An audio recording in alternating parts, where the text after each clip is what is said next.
Welcome back to your channel. So night అయితే నేను actually మా పేరెంట్స్ వచ్చారండి హైదరాబాద్ అన్ఎక్స్పెక్టెడ్లీ. సో థర్స్డే వచ్చారు. నేనైతే 2 days హైదరాబాద్లో నేను వచ్చేసాను. Thursday, Friday, Saturday. After that Saturday night అంటే నైట్ బయలుదేరి నేను మమ్మీ డాడీ కలిసి గుడివాడ అనేది వచ్చేసామన్నమాట. అయితే ఏమైందంటే నైట్ ట్రైన్ చాలా లేట్ అయిపోయింది, మాకు 2 hours డిలే అయింది. నాగర్సోల్ ఎక్స్ప్రెస్, ఐ థింక్ మీ అందరికీ తెలిసే ఉంటుంది ఆ ఎక్స్ప్రెస్ గురించి. సో దానివల్ల మాకు నియర్లీ 2 hours లేట్ అయింది. మేము మార్నింగ్ ఇంటికి వచ్చేసరికి అప్రాక్స్ 10:30 అయిపోయిందనమాట. సో ఇంటికి వచ్చి ఇల్లు మొత్తం క్లీన్ చేసుకుని ఇప్పుడైతే కుకింగ్ స్టార్ట్ చేసాం. సో అమ్మ అయితే ఫ్రెష్ అప్ అయ్యడానికి వెళ్ళింది. సో రాత్రి జర్నీకి అండ్ అటు వాళ్ళకి రిజర్వేషన్ కూడా లేదు, నా ఒక్కదానికే రిజర్వేషన్ ఉంది. సో వాళ్ళు చాలా ఇబ్బంది పడ్డారు.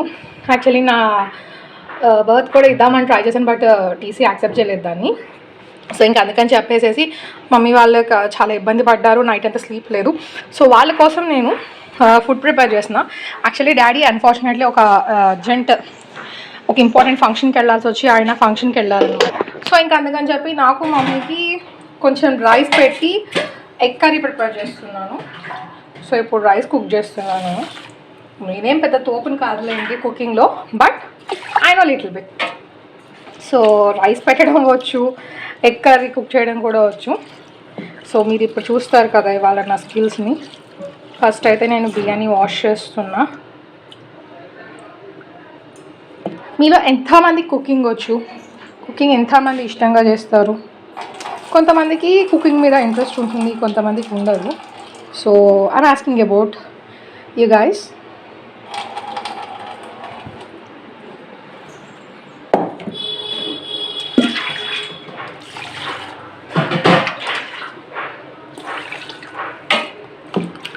సో ఇది నేను వాష్ చేసేసి నేను మళ్ళీ మీ దగ్గరికి వస్తాను. సో నేనైతే రైస్ని 3 times వాష్ చేసేసాను. ఇప్పుడు దీంట్లోకి ఎసరు పోస్తున్నా. సో 1 glass బియ్యానికి 2 glasses ఆఫ్ వాటర్ యాడ్ చేయాలి. నేను తెలిసిన వాళ్ళకి చెప్పట్లేదండి, ఎవరైతే ఫస్ట్ టైం కుకింగ్ చేస్తున్నారో వాళ్ళ కోసం చెప్తున్నాను. సో 2 glasses ఆఫ్ వాటర్ అయితే నేను యాడ్ చేశాను. నెక్స్ట్ కుక్కర్లో పెట్టుకోవాలి వెళ్ళి మనం. యాక్చువల్లీ కొంతమంది డైరెక్ట్గా స్టవ్ మీద పట్టి కుక్ చేస్తారు, నాకు అట్లా కుక్ చేయటం అంతగా రాదు. సో నేను ఎక్కువ అది ప్రిఫర్ చేయను. నేనైతే కుక్కర్ని వాష్ చేసేసాను ఆల్రెడీ. దీంట్లో పెట్టుకున్నాను.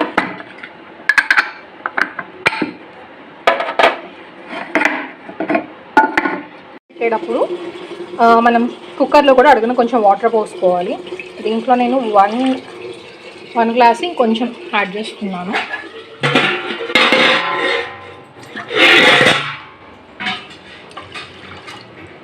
యాడ్ చేసి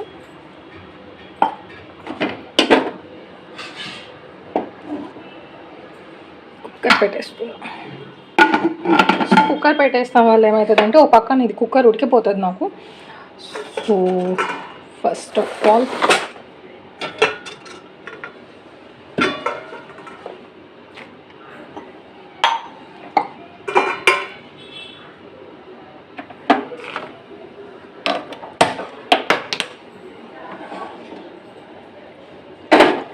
నేను విజిల్ ఒక 2 minutes ఆగి పెడతాను. సో అలా కొంచెం ఎయిర్ బయటకు వచ్చిన తర్వాత అప్పుడు పెడతాను నేను. సో ప్రస్తుతం అయితే నేను ఇక్కడ కుక్కర్ని పెట్టేశాను అనమాట. నెక్స్ట్ మనం ఇప్పుడు ఎగ్ కర్రీ వండడానికి కోసం నేను ఆనియన్స్ తీసుకుంటున్నా. సో నేను ఆల్రెడీ తోలు వలిచి పెట్టేశాను, నాకు మా మమ్మీకే కాబట్టి ఐ హోప్ ఒక ఆనియన్ సరిపోతుంది అనుకుంటున్నా. బికాస్ నేను ఎక్కువ ఆనియన్స్ వేసి కుక్ చేయాలనుకోవట్లేదు. It is sufficient for both of us. So and also daddy బయటికి వెళ్ళారని చెప్పినా కదా ఫంక్షన్కి, ఆయన ముందే మాకు ఎగ్స్ కూడా తీసుకొచ్చి ఇచ్చేసారు. సో ఇప్పుడు నేను అదే ప్రిపేర్ చేస్తున్నా. నెక్స్ట్ కూడా అయిపోతుంది బికాజ్ అది విజిల్స్ వేయడానికి కూడా రెడీగా ఉందన్నమాట. నేను ఇంకా కర్రీ కూడా స్టార్ట్ చేయలే. సో ఎండ అయితే గుడివాడలో చాలా ఉందండి, ఇంత అసలు ఎండ తట్టుకోలేకపోతున్నాను నేనైతే అక్కడ ఉండొచ్చిన తర్వాత. మీకైతే ఎలా ఉంది?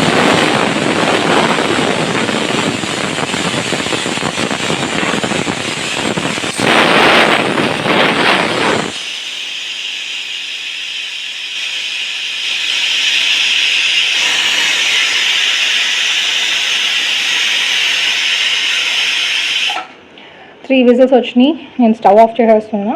సో నాకు రైస్ అయితే ప్రిపేర్ అయిపోయింది. And one more thing for freshers, ఎవరైతే ఇంతవరకు అసలు కిచెన్లోకి వెళ్ళి కుకింగ్ చేయటం రాని వాళ్ళకి చెప్తున్నాను నేను. సో ఎప్పుడైనా సరే మనం 3 విజిల్స్ వచ్చిన తర్వాత కుక్కర్ ఆఫ్ చేసిన తర్వాత వెంటనే ఓపెన్ చేయకూడదు. లోపల ఉన్న ప్రెషర్కి అది వెంటనే మొహానికి తాకిద్ది అనమాట. సో ఒక 10 మినిట్స్ దాన్ని అట్లానే వదిలేయాలి. ఆ వదిలేయటం వల్ల ఏమవుతుందంటే ఆల్రెడీ లోపల ఉన్న హీట్కి రైస్ ఇంకా కుక్ అవుతుంది అనమాట. సో ఆఫ్టర్ 10 మినిట్స్ మీరు ఓపెన్ చేసుకుంటే చక్కగా వేడివేడిగా రైస్ తినొచ్చు. సో రైస్ అయితే కంప్లీట్ అయిపోయింది నాకు. ఇక్కడ నేను ఇప్పుడు ఆనియన్స్ కట్ చేస్తున్నాను ఎగ్ కర్రీలోకి. నేను ఆనియన్స్ అయితే కోసేసి పక్కన పెట్టేసుకున్నాను. ఇప్పుడు నెక్స్ట్ వచ్చేసరికి పొయ్యి మీద ఆల్రెడీ నేను బాండ్లీ పెట్టేసా. వాటర్ ఉన్నాయి. పొయ్యి మీద బాండ్లీ పెట్టేశాను. సో ఇది కొంచెం హీట్ ఎక్కితే దీంట్లో ఆయిల్ యాడ్ చేసుకున్నాను.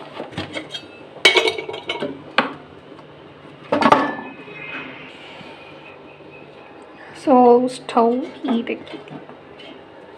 సో బాండ్లీ అయితే హీట్ ఎక్కింది. నెక్స్ట్ దీంట్లో నేను 2 to 3 spoons of oil add చేస్తున్నా. ఇది వచ్చేసరికి స్టీల్ మూకుడు నేను తీసుకుంది. సో నేను సిమ్లో పెట్టి దీన్ని వేస్తున్నా. బికాస్ స్టీల్ది ఈజీగా హీట్ అయిపోతుంది అనమాట. కొద్దిగా వేస్తాను ఆయిల్ లైట్గా.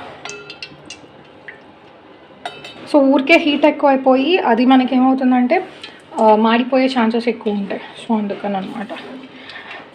ఇఫ్ యు ఆర్ ఇంట్రెస్టెడ్ దీంట్లో మీకు కావాలంటే పోపు యాడ్ చేసుకోవచ్చు. లైక్ ఆవాలు, జీరా అండ్ శనగపప్పు, ఇవి మినపగుళ్ళు, ఇవి యాడ్ చేసుకోవచ్చు. సో నేను చాలా లైట్గా యాడ్ చేస్తున్నా వీటిని.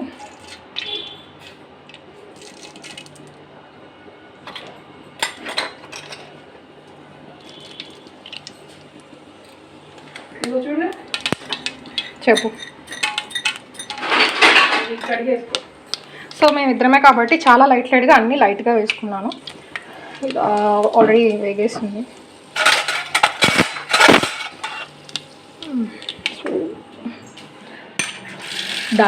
మా దేవుడికి దండం పెట్టుకోండి. మీ అందరికీ మంచి జరగాలని కోరుకుంటున్నాను నేను. ఓకే, ఇలా వేడి గరిటెలు పెడితే ఇట్లా చిట్పట్లాడతాయి అనమాట. సో వేడికి పెట్టకుండా జస్ట్ ఆరిన తర్వాత పెట్టండి.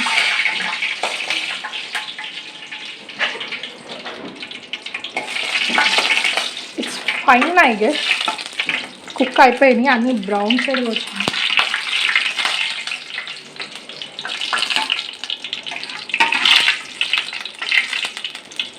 ఇలా అన్నీ ఇంత బ్రౌన్ షేడ్కి వస్తే చాలు. సో ఇంకా మాడిపోతున్నాయి. నేను ఇంకా టైం వేస్ట్ చేయను. యాడ్ చేసేస్తాను. యాడ్ చేసేసి ఫస్ట్ అయితే దీన్ని కొంచెం సేపు వేగిద్దాం.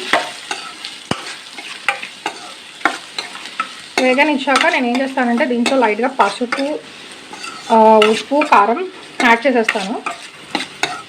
సో ఉప్పు ముందే వేసేస్తే తొందరగా మగ్గిపోతుందంట. సో నేను లైట్గా యాడ్ చేస్తున్నాను. మా ఇద్దరికి సరిపడా. అమ్మ ఎక్కువ ఉప్పు కారాలు తిన్నది, లైట్గా తింటుంది. సో నేను హాస్టల్ ఫుడ్ తిని నాకు ఆ హాస్టల్ ఫుడ్ మీద విరక్తి వచ్చి ఇంటికి వచ్చినప్పుడల్లా ఈ ప్రయోగాలు చేస్తూ ఉంటాను అనమాట. సో నేను లైట్గా సాల్ట్ వేసుకుంటున్నా. ఎగ్ కర్రీ కాబట్టి సాల్ట్ మరీ అంత పట్టదు.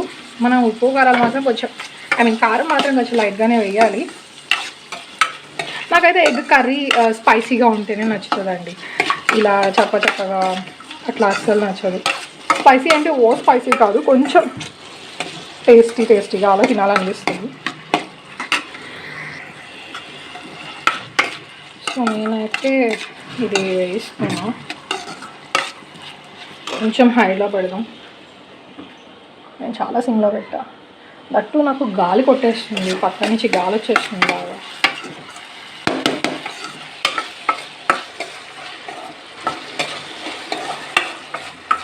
లైట్ బ్రౌన్ కలర్ వస్తే చాలు.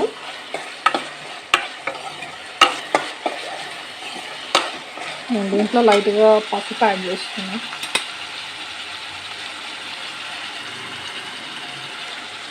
నాకు బేసికలీ హ్యాండ్తో వేయడమే ఇష్టం, బట్ ఇవాళ నాకు జర్నీ చేసిన బయలుక వల్ల అనుకుంటా అసలు చేయాలని ఇంట్రెస్ట్ లేదు. బట్ నైట్ అంతా మమ్మీ వాళ్ళు ఫుడ్ సరిగ్గా తినలే. అండ్ ఆల్సో మార్నింగ్ టిఫిన్ కూడా వాళ్ళు మెడిసిన్స్ తీసుకోవాలని చెప్పి చాలా లైట్గా తిన్నారు టిఫిన్ అక్కడ రైల్వే స్టేషన్లో. సో కనీసం ఫుడ్ అయినా మంచిగా ప్రిపేర్ చేద్దామని ఇంకా ఫిక్స్ అయ్యాను. అమ్మ అసలు రైస్ వండేసుకుని ఆమ్లెట్ వేసుకుని తిందామండి. వద్దు ఆగు నేను కర్రీ చేసి పెడతానని చెప్పి సో కర్రీ ప్రిపేర్ చేస్తున్నాను.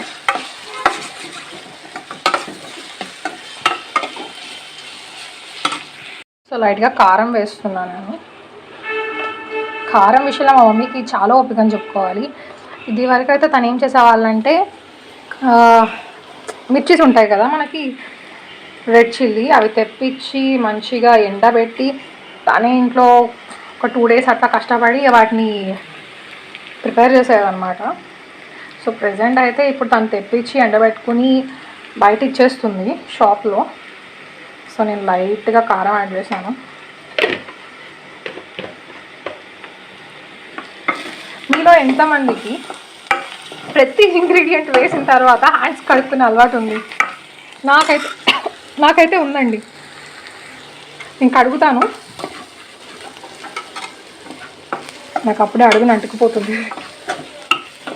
మన మమ్మీలు ఎంత బాగా చేస్తారో కదా మనకంటే, వాళ్ళు చేసినట్టు టేస్ట్ మనకి రాదు. సో ఇదైతే కొంచెం బాయిల్ చేద్దాము. ఐ థింక్ ఇది కొంచెం కారం పట్టాలి. నేనైతే ఒక్క 2 minutes దీన్ని ఇట్లానే మగ్గిచ్చేసి ఎగ్స్ వేస్తాను. నేను చూసుకోలేదు, అదేమో మాడింది, హైలో పెట్టేసాను నేను చూసుకోకుండా. సో దీన్ని ఏమని చెప్పిందంటే మా మమ్మీ నాకు టిప్, నీకు వచ్చుగా రావాలంటే కనుక దీన్ని ఇట్లానే వదిలేసే ఏం కలవకుండా, అది కొంచెం సేపటికి మంచి అచ్చులాగా వస్తుందని చెప్పింది. నేనైతే 2 eggs వేసాను. ఇప్పుడు ఎగ్స్ వేసి ఇప్పుడు మూత పెట్టేస్తున్నాను. సో ఇప్పుడు నేనైతే మూత వేసేసాను జస్ట్ ఫర్ 2 minutes అనమాట. 2 minutes కూడా ఎందుకు వేస్తున్నామంటే, సో అదేమవుతుందంటే కొంచెం సేపు అట్లా కుక్ అయ్యి, సో మనకి అది చాలా చిన్న చిన్న పీసెస్గా కాకుండా పిచ్చిగా కాకుండా చాలా మంచిగా వస్తుంది అనమాట. సో కొంచెం ఇంత ముక్క, జస్ట్ లైక్ మన చికెన్ ముక్కలు అనుకోండి, అంత పెద్దగా కాకపోయినా ఇంత ముక్కల్లాగా వస్తుంది అనమాట. మనం కట్ చేసుకునే విధానం బట్టి ఉంటుంది, మనం తిప్పే ఇది బట్టి ఉంటుంది. సో గుడ్ ఏంటంటే మనం తిప్పే కొద్ది అది స్మాష్ అయిపోతూనే ఉంటుంది అనమాట. సో మీకు ఇది చూపిస్తాను నేను 2 minutesలో. ఇది నేను మూత ఓపెన్ చేస్తాను ఎట్లా వచ్చింది ఏంటనేది. సో 2 minutes అయిపోయింది. నేను ఎప్పుడైతే మూత తీస్తున్నా, మీరైతే ఏదైనా కట్టుకుని తీయండి. నాకు కొంచెం అలవాటు ఉంది కాబట్టి నేను తీసేస్తాను. కొంతమందికి కొత్తగా ఉన్న చేసే వాళ్ళకి అంత అలవాటు ఉండదు. సో ఇది మీరు చూసారా, కొంచెం ఇందాక మన వైట్ అంతా ఉడికి ఎట్లా వచ్చిందో. ఇప్పుడు దీన్ని ఏం చేస్తున్నానంటే నేను కట్ చేస్తాను.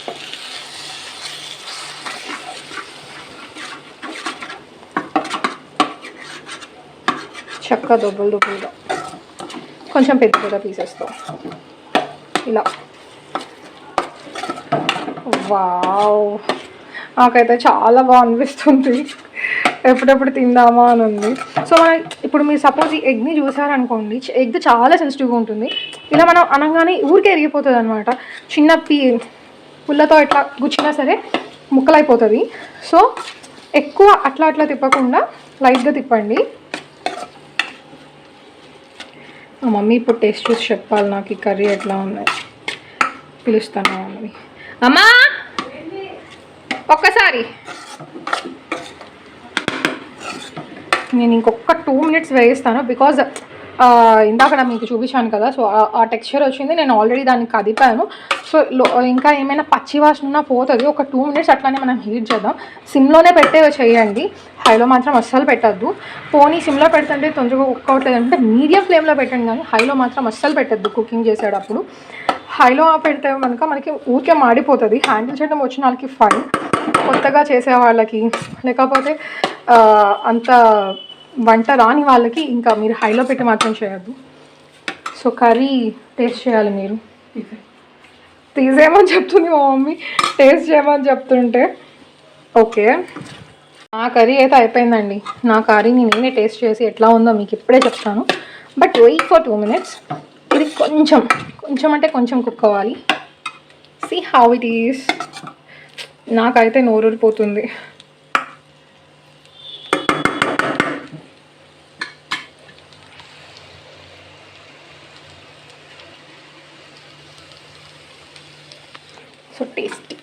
ఇప్పుడు టేస్టింగ్ టైం అన్నమాట. మన కూరలకి మనమే ఇచ్చుకోవాలి. కాలిపోతుంది నాకు.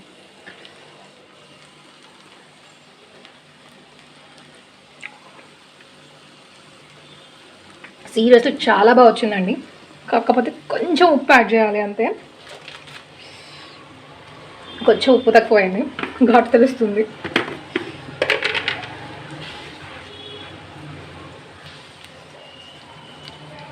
చాలా లైట్గా వేస్తున్నాను యాక్చువల్లీ.